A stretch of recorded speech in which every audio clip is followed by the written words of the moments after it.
Hello listeners, you're listening to the Shetland Times podcast. I'm your host Marjolein Robertson, and this week I'm joined by Magnus Bradley. Hi. Hi Marjolein. How are you doing? Good, thanks. How's you? Good. Enjoying the weather.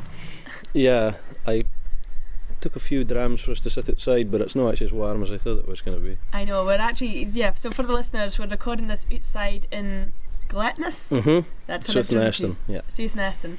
And it's a lovely April night. Kinda. Never cast a cleat till May is out. So Magnus, can you please introduce yourself for the listeners?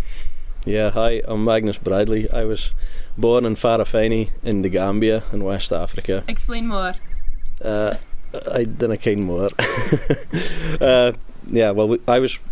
My folk was out there, and when I was born out there, I was only young when we moved to Shetland, so I was nearly 2, and then pretty much been in nesting up until I left home.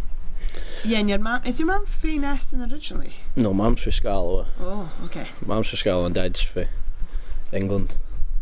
So I think she always vowed she would never marry an Englishman. But I'd moved to Neston. Yeah. I think moving to Neston was an accident. They were out for a drive and came across the house that they're in now. And never went home again. Yeah, and that was it. It's a lovely spot actually, it's really bonny. Mm-hmm. But yeah, we're speaking to you today because it's a big gig for you. Well, I say big, you guys have had heaps of big gigs, but it's a big gig for you on May the 19th. Yeah. Oh, I should probably explain to the listeners that this is Magnus Bradley of the Revellers. Mm-hmm. Yeah, it's kind of nuts to think that it's been 10 years already, and there's been a lot of kind of different kind of gigs over the years, but kind of looking forward to this one and looking forward to the fact that it's in a country hall, and it'll hopefully be like the old days going out when we were kind of first going out. So can you tell us a bit about, because you said it's 10 years, I thought it was maybe about 6 years of the Revellers. Yeah, I mean, not against the Revellers, but I just can't believe how fast time has gone in general. I can, yeah.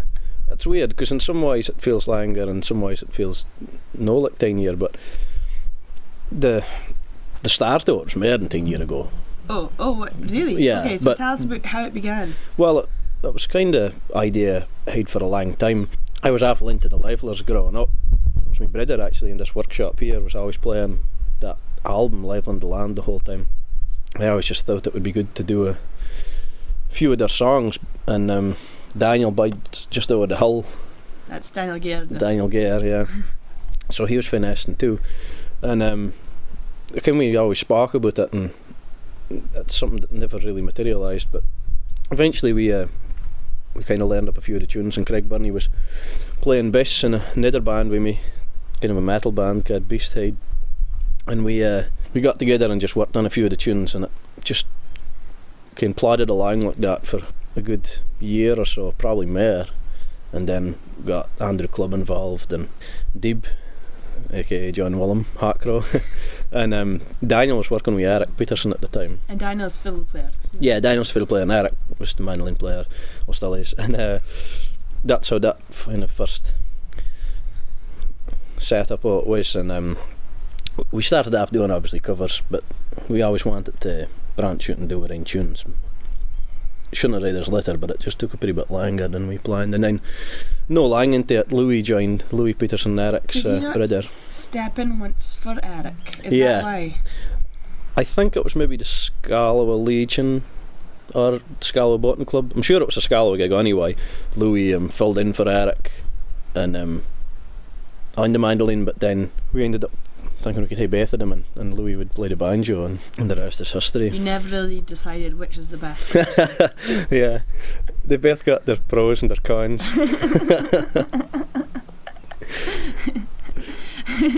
I was going to list some, but that just wouldn't. Yeah, I was trying to think of it too. So you said, because you started as a cover band and started writing your own originals. So was it kind of a funny shift to do, if you go and cover into original? Yeah, in a way, because I'd seen for going to halls and country halls and gigs and that especially when folks had a good dram, they quite like to just hear songs that they recognise. So if you're trying to play a song that nobody's ever heard before, it can be a bit of an uphill task. So what we did was just introduce them gradually. So I think probably about 2012 maybe we started kind of playing 2011 it would have been, yeah, because it was the Tall Ships. We were playing 2 or 3 of our own tracks then, and over time we just introduced more and more until the album was out, the first album. Renegades. Renegades, yeah. And then you did your second album launched last year. No distraction. Skeletons. Yeah. Wait, what year is this? Was it 2 years ago, 2016? It was 2016, wasn't it? September 2016. I should kind of. I know that Renegades came out in 2013 because it was a folk festival. Yeah. I remember that well. Yeah, we did the Click 'em In for the Skeletons album launch. And the lineup by then was Adam Priest on bass and Michael Bagel Anderson on lead guitar. And they were there for the recording of that album too. Yeah, and is it right that you guys each make sure that all of you at least write one tune? Yeah, that's why we know a conscious effort, but it's good that everybody comes with something, and it just depends. I mean, I think Deeb had quite a few ideas for the first album, but we were really pressing to try and get it out there. You didn't let him. I don't think it was because of not letting him. He just he was very quick off the mark. Classic. Classic drummer. Yeah, but he had a lot of ideas kicking about. So we kind of made a point of making sure there was a couple of his on the newer album. Note to the listeners: so we've had to move indoors because the wind got too much. No, me, the actual wind. The weather wind isn't. You know when you said Nerdcast to click till May's out, it's probably ambitious to try and record an outside podcast in April at tea time. So you played gigs quite often, Seth. Yeah, I was saying we're not done Orkney for roughly 5 years. We used to always play Orkney at the County Show weekend at the old Mother House. The first time I came down to Orkney to see you guys play, which may be also the only time, but I was on the bus. They had a bus to take all the folk from the show to the, not the picky centre, to the horse riding centre. Yeah, I said the Mother House, that was usually on the Sunday. The night before we usually played at this big shed where, well, it was a fundraiser for the motocrossings, but that was actually like a kind of a pony club owned shed as far as I can. Yeah. And it was huge, and then we'd play there on the Saturday night and then usually play in the afternoon in the Mother House, and that was some pretty mental gigs in there. Yeah, so I mind being on the bus going out to the shed and being like, whoa, everybody on this bus, bar one, is a Shetlander. Yeah. And then a couple of years later, I met that Arcadian man, and he wasn't Arcadian at all, it was Marvin Tate, Shetland man.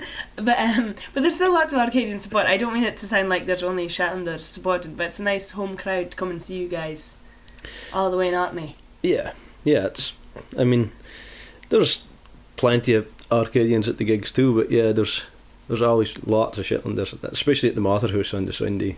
There was Lothians there. So also you've played gigs further afield. So you actually, for the listeners, you've played Sooth before with Beasthead and Dozer.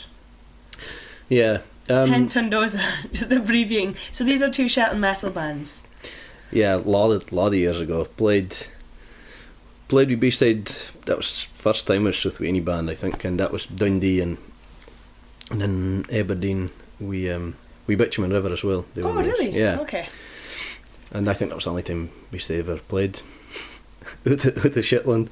And we played with 10 Ton Dozer, we Guido, and played a few gigs in Europe, and that was a lot of years ago now. What's it like touring, actually, talking about 10 Ton Dozer in Europe, what's it like touring with across the seas?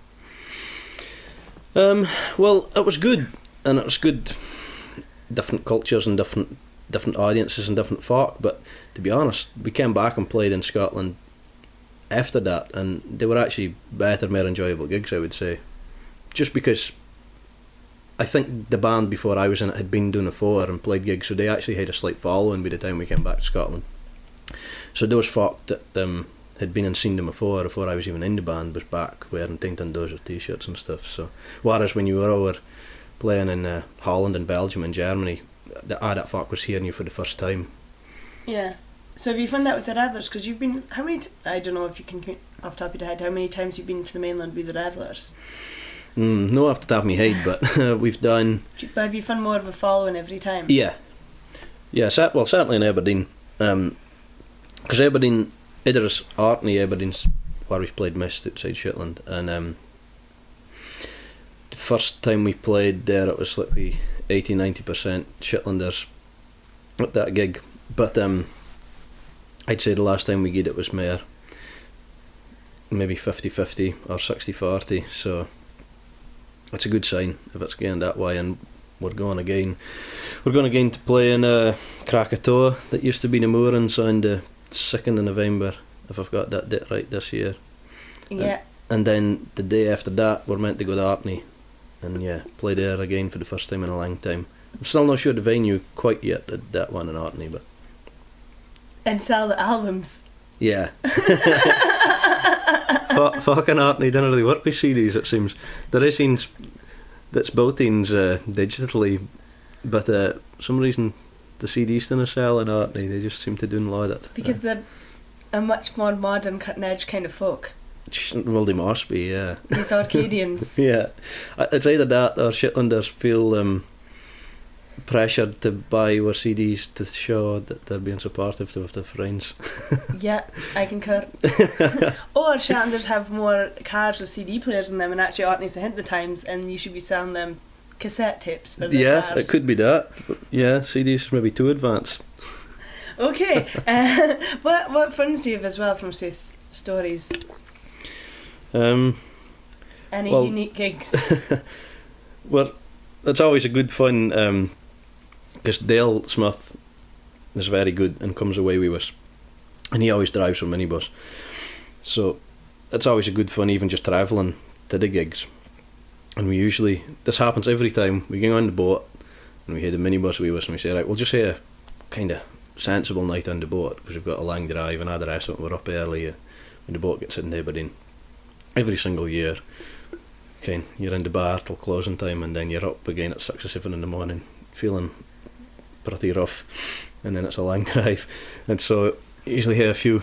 I find that on the boat as well. It's like you think you've got an early night but you forget the bing bong. Yeah. Wakes you up at like 6. Okay, yeah, and it does it several times as well. So, especially if you have to drive off. Yeah, exactly. Have you ever held up the traffic on the boat? I don't think so. Dale's very good, and Dale ging and take the minibus off of the boat, and then we'll come and join him once we surface. He's a saint. Yeah, he is. He says he enjoys it, but I don't know why or how.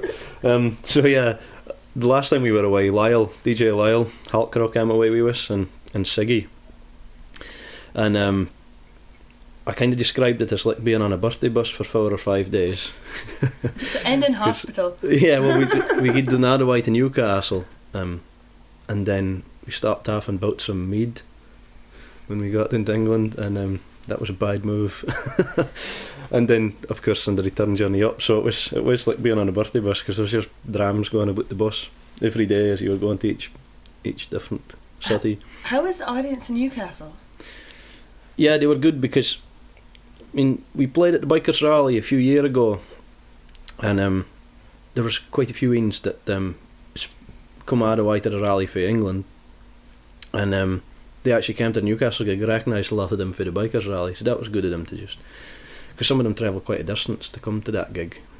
So it wasn't as busy as say your Aberdeen gigs or that, but it was still good, and it was still worth doing. It was a bit further to drive down, but it was the first time we'd ever played in England, so it was good to kind of do that and play a bit further afield. But we've done it before. We Jeff Ampleford organising gigs for us.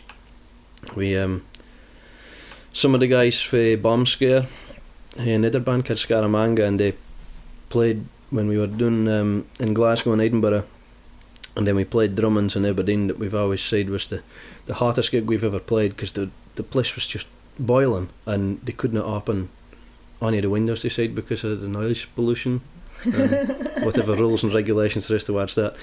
Maybe they just didn't want folk to have to hear the music we were playing if they opened the windows, but like we were close to just passing out. It was absolutely boiling in there. And the next night we get it to Cumminston, which was a gig that we always speak about for other wrong reasons. A place I've never heard about. Whereabouts is it in Scotland? I don't even know. It's about an hour's drive away from Aberdeen. Okay. Not? No, there's action. Okay. I want to say Wast, but that's kind of a guess. But anyway, that's kind of just a pity. Bus effect. Yeah. Are we in Pierhead? And actually, Dale got a day off that night, that journey. Mind the person drove, and Dale could let his hair down for that in. But yeah, it was a bizarre night. It was mostly older ins at that, and can they said it was a fundraiser or something for their bike rally out there, but we saw no bikers. And, there was olderings and we were playing, and there was about 2 or 3 olderings kind of dancing on the dance floor, and they stopped halfway to do a raffle, which we thought was a bit funny in the first place. And then the kind of organiser guy came up to me and said, "You're going doing really well, boys. Nobody's ever danced before the raffle before." So apparently that was... Had you almost been losing hope before he came and said that to you, and then you realised? Well, we were a bit wabbit anyway after 30 days. Have you been prior back to Cunnings? Cummingston? No, I don't think so. I wanted to say Coningsborough there. No, I don't think we have. How did that one get arranged, that gig? I can't mind how that one came about. That wasn't a Jeff Ampleford, because he organised the Idarines, but I think it was just like an add-on. It was when you let Amanda drive, and that's where you ended up. Yeah, she just took us on a joyride there. The funny thing is, when we came in, then they said, it was a Bradley Perry tune, and they said, "Here's the Shetlander," so they put dual and banjos on the CD player. But I guess it was a bit Pot Kettle Black.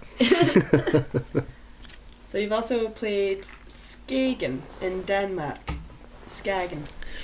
Yeah. Well, I say Skagen. Some folks say Skagen. I don't think it really matters. But yeah, we've played there at the Skagen Festival for the past 2 years. Well, 2016 and 2017 we played there. And, well, the first year we did, there was a kind of buzz about it because we were known as the band that had travelled with a fishing boat. But I think they thought that we were going with a really small fishing boat, but we actually did it with a dinghy, which was brilliant because obviously it took all our gear with us as well, and it was a perfect weather for crossing as well. And it's like a birthday boat. Yeah, yeah, it was like a birthday bus, but on a bigger scale. So it was perfect, and the fact there was really fine, and the festival's actually really, really good. What kind of festival is it? Is it just all sorts of music, or? It's mostly folk music. And when we got there, we were playing at like 6 o'clock at night, the first night that we were playing, and we get into this, it's a huge marquee. They have several. This one was done right at the pier there. There's this fellow, just himself with an acoustic guitar, and he was singing "What Should We Do with the Drunken Sailor?" And the entire marquee was on their feet, standing and clapping and singing along to "What Should We Do with the Drunken Sailor?" And then I think it's like maybe the opposite of yeah, Cummingston, yeah. Although it was similar age group to Cummingston. It was Alderines again at that, and we really wondered how we were going to go doing. But they were actually, maybe they were just being polite, but they were pretty receptive. Well, so. Shouldn't know, because they asked you back the following year. Yeah, they asked us back after that, which again was a surprise, to be honest. What did you do to not get asked back a third year? I didn't care. I tried to think, really. It was good because you had push bikes there, and the bars was up until like 5 or 6 o'clock in the morning, so you would just had it going and then cycle back to your hostel. It must be hard for you guys to all play at the same time, because so many of you work on shift to try and actually schedule in dates when you can play. Yeah, it's coming pretty tricky now. Eric bides doing in Edinburgh now, and like to say, is with some of us working shifts, and there's more and more babies and stuff appearing within the band as well, so it's becoming... As in, of the band members? Yeah. No actual band members, but produced by the band members. But yeah, it's getting pretty tricky. So it's just a handful of gigs we can really manage a year now. And the last couple of years we've really not managed to play many times in Shetland, so that's another reason we're really kind of looking forward to this Whiteness Hall gig on the 19th of May, because it'll be the first time we've done something like that in a long time. And also looking forward to it because it's like a straightforward hall gig. Yeah. Just you guys playing for Yeah, we had DJ... 5 hours. Yeah, well, no, not quite. We had DJ Lyle with us, and the plan is for him to gang on and play for a bit at the start of the night, and then the plan is for us to maybe finish about 1:15, midnight, and then him finish after the night till 1 o'clock. But that depends. Sometimes we hear set list and we end up running our time, so I'll just see how that goes on the night. But yeah, it's just Wes and Lyle. We did wonder about getting the hipper support bands, but when we brought out the set list for it, we realised there wasn't going to be really time for that. So I think it's quite nice as well because you've plenty of nights in Shetland with a lot of bands in one night, which is good. But it's also nice to have the mixture of also just a night which is just for more or less 1 or 2 acts, and you can just really hear everything they've done, and then you can be guaranteed all your favourite Revellers tracks. No, well, we're gonna do obviously some tracks for the first album, some tracks for the second album, and then we'll be doing quite a few covers as well. And a lot of the covers we'll be doing will be ones we've not played in a long time. That'll be some of the covers we did the first year or two that we were on to go. So it's going to be kind of fun to kind of play some of the older stuff again. Is it right that the Revellers have somewhere written on them that they're the best tribute band for the Revellers? Have you ever read that? I've not read that. No. I think that's maybe been a mistake somewhere. Also, are you aware there's a band for the 1950s called the Revellers? Yeah, I didn't kind of at the time, but somebody came with one of the LP covers at one of the gigs. I think that was in the Northcott Angling Club. Yeah, oh, I missed that venue. But yeah, I seen that online as well. I was Googling it, and then I found this other band. I was like, who is this? Yeah, I think there's another... That's not Beagle. There's another Revellers, I'm sure, on the go new, but they have one L as opposed to West being spelt with 2 L's. But, yeah.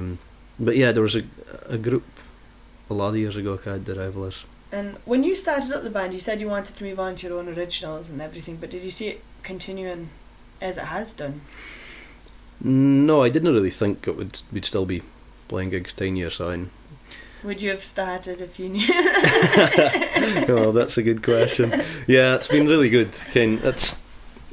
We've never really taken ourselves too seriously. It's always just meant to have been good fun, and the moment it's no fun anymore is really time to call it a day, I suppose. But we're still enjoying it, and like I say, we can play so rarely now, then you do look forward to the gigs and try and make the most of them when they do happen. But we had no ambitions back then, but really was just to, well, as I've said in these kind of things before, me and Daniel wanted to play at the North Nest and Hall for the Nest and Hop for the uphill. Yeah, that was our kind of aim.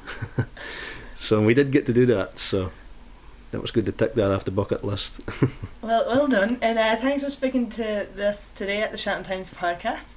Thanks for having me. Yeah, and thanks listeners for listening. Cheerio. Cheers.